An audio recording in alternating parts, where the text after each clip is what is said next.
Deuteronomy 28, and it shall come to pass, if thou shalt hearken diligently unto the voice of the Lord thy God, to observe and to do all his commandments, which I command thee this day, that the Lord thy God will set thee on high above all nations of the earth. And all these blessings shall come on thee and overtake thee, if thou shalt hearken unto the voice of the Lord thy God.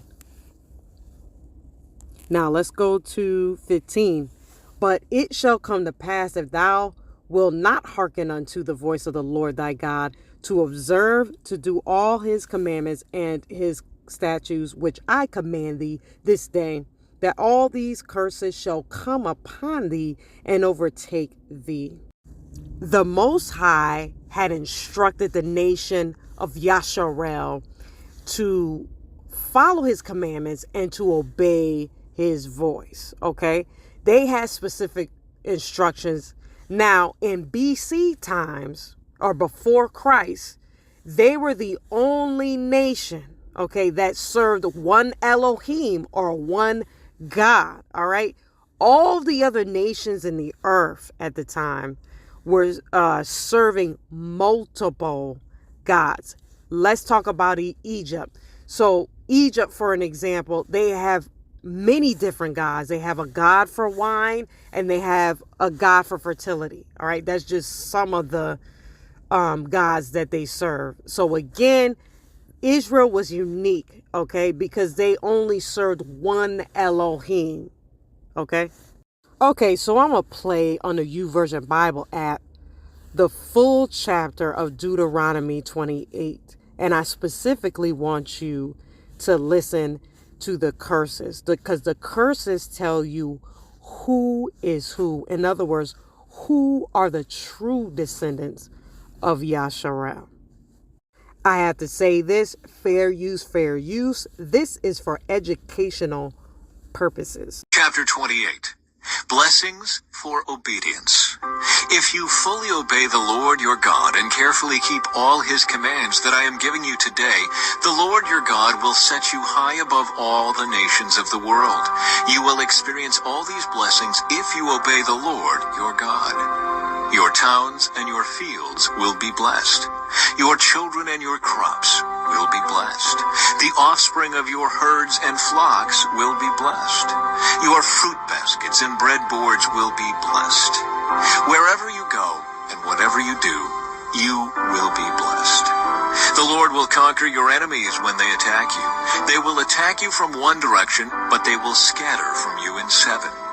The Lord will guarantee a blessing on everything you do, and will fill your storehouses with grain.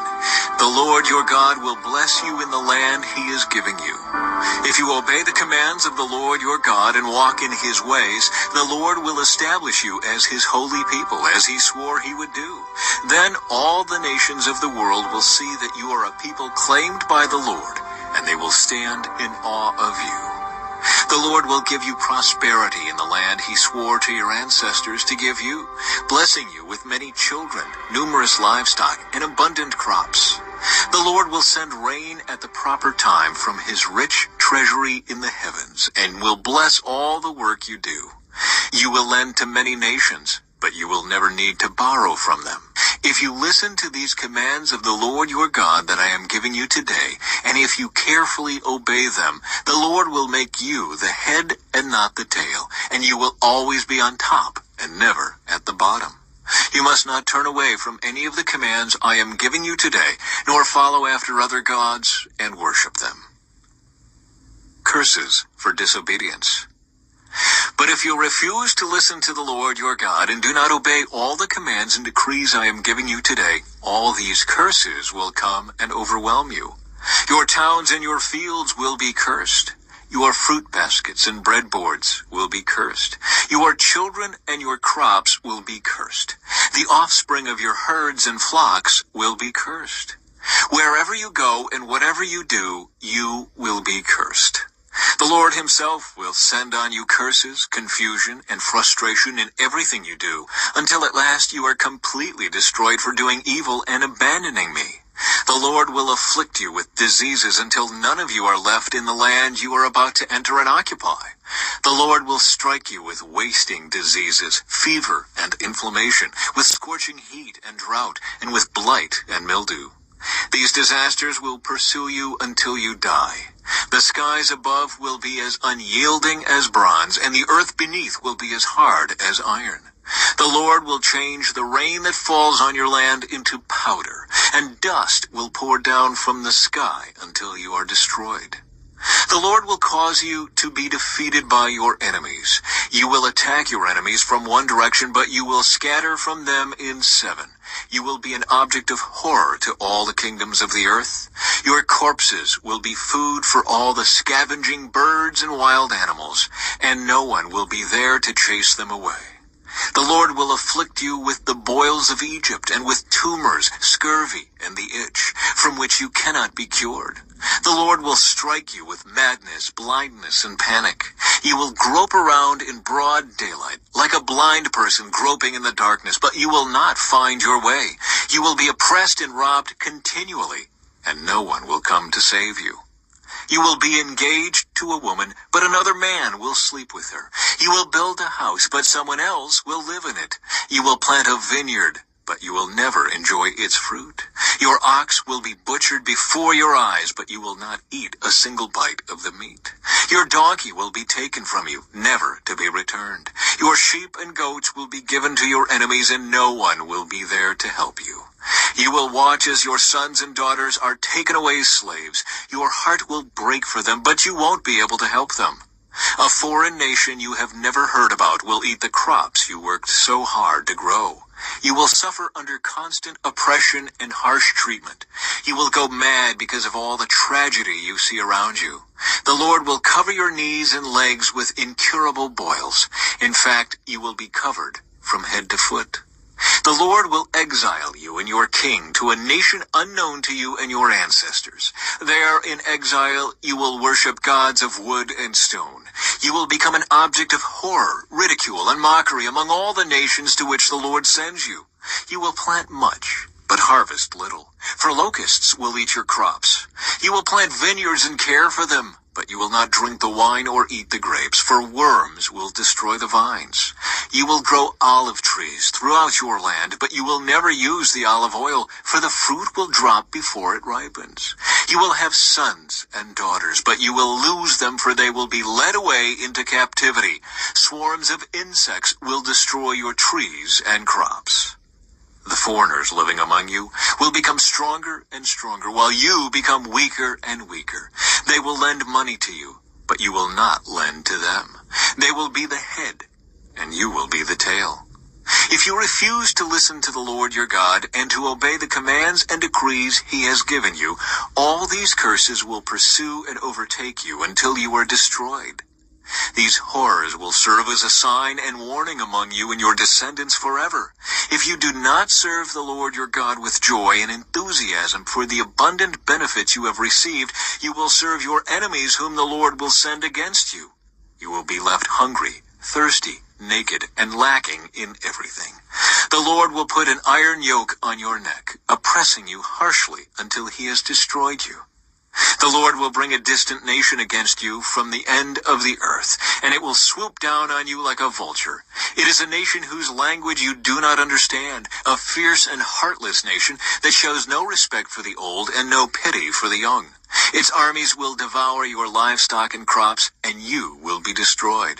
They will leave you no grain, new wine, olive oil, calves or lambs, and you will starve to death.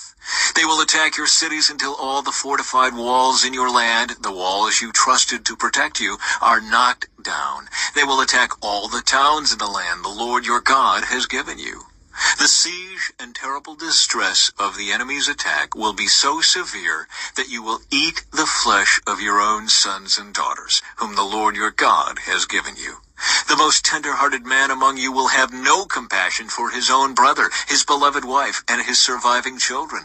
He will refuse to share with them the flesh he is devouring, the flesh of one of his own children, because he has nothing else to eat during the siege and terrible distress that your enemy will inflict on all your towns. The most tender and delicate woman among you, so delicate she would not so much as touch the ground with her foot, will be selfish toward the husband she loves and toward her own son or daughter. She will hide from them the afterbirth and the new baby she has born, so that she herself can secretly eat them.